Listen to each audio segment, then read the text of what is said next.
Hello, Bacho. So let us read the question, and the question says that there was a great excitement around the world when the sheep Dolly was cloned using the nucleus derived from an adult cell of its mother, so which was then transplanted into an enucleated egg.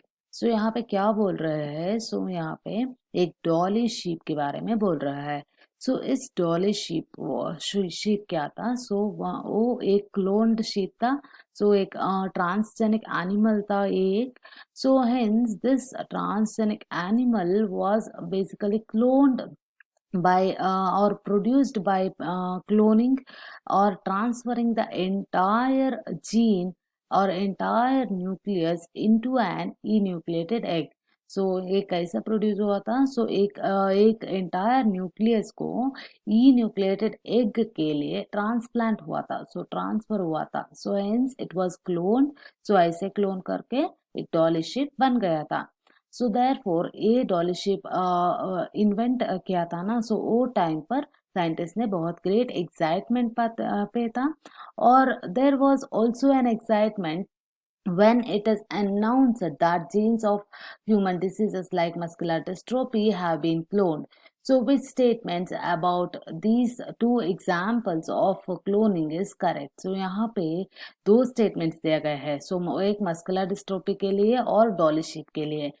Muscular dystrophy के लिए क्या बनता है? Muscular dystrophy एक human disease है. इस human disease का cure करने के लिए भी जीन्स को क्लोन किया था.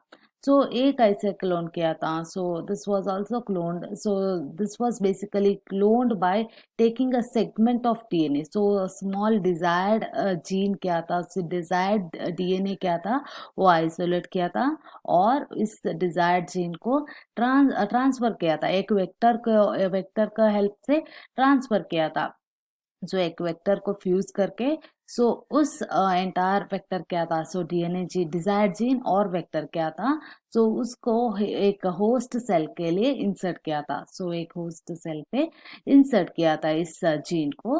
And hence there was the cloning of the human disorder. Human disorder को क्योर करने का जीन्स को बन गया था. देयरफॉर यहाँ पे एक जीन को ट्रांसफर करने के लिए, मतलब एक डिजायर्ड सेगमेंट ऑफ जीन को कट करने के लिए एक रिस्ट्रिक्शन एंजाइम यूज किया था. In order to cut the DNA of the desired gene, we use it restriction enzyme. It is use to cut the DNA. Hence यहाँ पे दो अलग अलग स्टेटमेंट है, एक डॉली शिप के लिए, एक मस्कुलर डिस्ट्रोफी के लिए.